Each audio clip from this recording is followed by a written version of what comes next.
Hi అండి, అందరికీ నమస్కారం. Welcome to my channel. ఈ వీడియోలో ఏపీ ప్రభుత్వ ఉద్యోగులకు మరియు పెన్షన్లకు చంద్రబాబు భారీ షాక్. మరి పూర్తి వివరాలు ఏంటనే వీడియోలో తెలుసుకుందాము. వీడియోని అయితే ఎక్కడ కానీ స్కిప్ చేయకుండా ఎండ్ వరకు చూసేటప్పుడు ఇన్ఫర్మేషన్ పూర్తిగా అర్థమవుతుంది. అలాగే వీడియో చూస్తున్న ప్రతి ఒక్కరు వీడియోకి అయితే లైక్ చేయండి ఫ్రెండ్స్. ఈ వీడియోని ఇటువంటి ఉద్యోగ పెన్షన్ మిత్రులతో అయితే షేర్ చేయండి. కొత్తగా మన ఛానల్ చూస్తున్నారు, ఇంకా ఎవరైనా సబ్స్క్రైబ్ చేసుకోకుంటే వెంటనే మన ఛానల్ని సబ్స్క్రైబ్ చేసుకోండి. దీని ద్వారా నేను చేసే లేటెస్ట్ వీడియోస్ అన్నీ మీ వరకు రీచ్ అవుతాయి.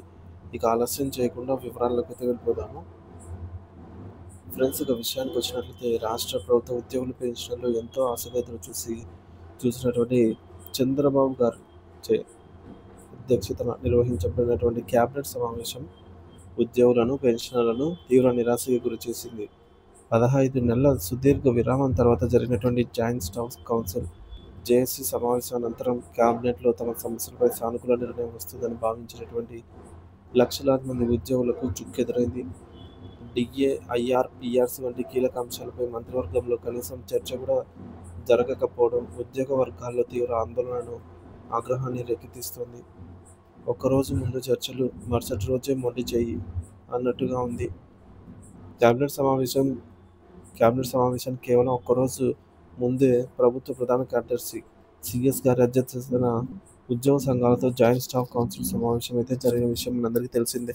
ఈ సమావేశంలో ఉద్యోగుల సమస్యలన్నింటినీ ముఖ్యమంత్రి దృష్టికి తీసుకెళ్లి క్యాబినెట్లో చర్చిస్తామని సిఎస్ హామీ ఇచ్చారని ఉద్యోగ సంఘాలు తెలిపాయి. ఈ నేపథ్యంలో కనీసం ఒక డిఏ అయినా ప్రకటిస్తారని ఉద్యోగులంతా ఎంతో ఆశతో ఎదురుచూశారు. కానీ క్యాబినెట్ భేటీ తర్వాత ఉద్యోగులకు సంబంధించి ఒక్కటంటే ఒక్క సానుకూల నిర్ణయం కూడా వెలువడకపోవడం వారి ఆశలపై నీళ్లు జల్లినట్లే అయింది.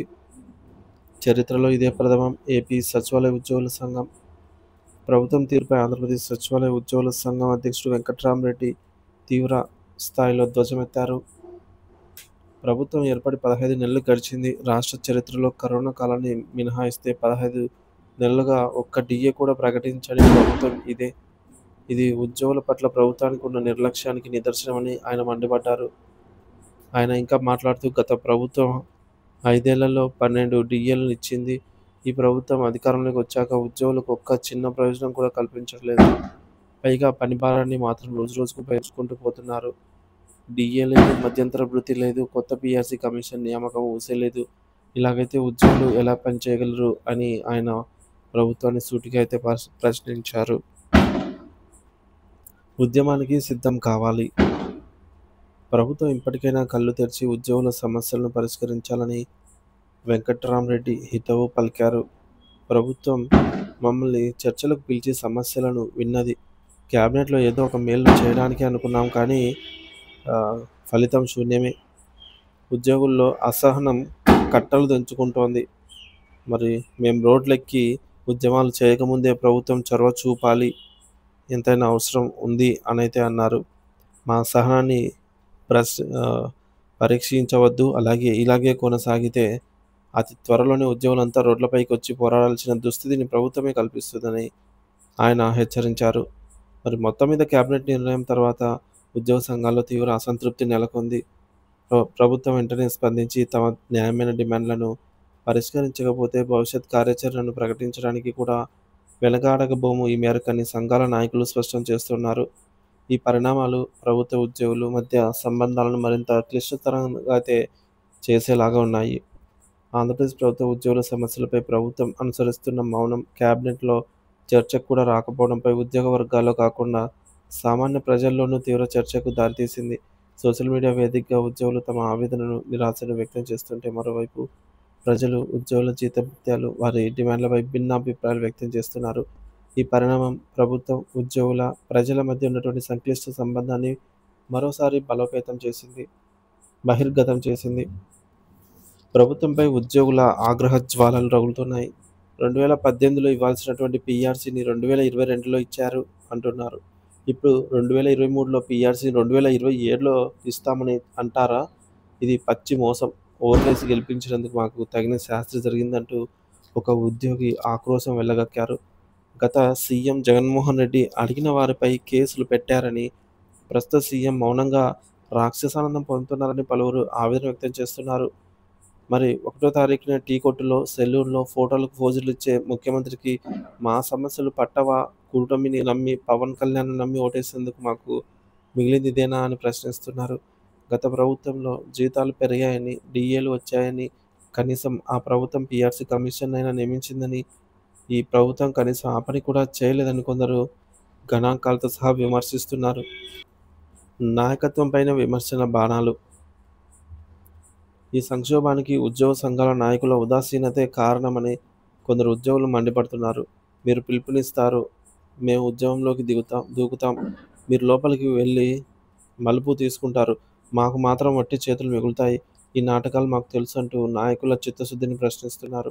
అయితే బొప్పరాజు వంటి నాయకులు చిత్తశుద్ధితో పోరాడుతున్నారని, ఆయన ఆవేదనను అర్థం చేసుకోవాలని మరికొందరు మద్దతు పలుకుతున్నారు. బొప్పరాజు గారి మాటల్లో మాకు అంకితభావం కనిపిస్తోంది. ఆయనను విమర్శించే ముందు ఆయన పోరాటాన్ని అర్థం చేసుకోండని హితవు పలుకుతున్నారు. ఇక ప్రజల నుంచి మిశ్రమ స్పందన. మీ గోల మీదేనా అంటూ ఉద్యోగుల డిమాండ్లపై సామాన్య ప్రజల నుంచి తీవ్రమైన విభిన్నమైన స్పందన అయితే వస్తోంది. ముఖ్యంగా జీతభత్యాలపై ఆగ్రహం వెలువడుతోంది.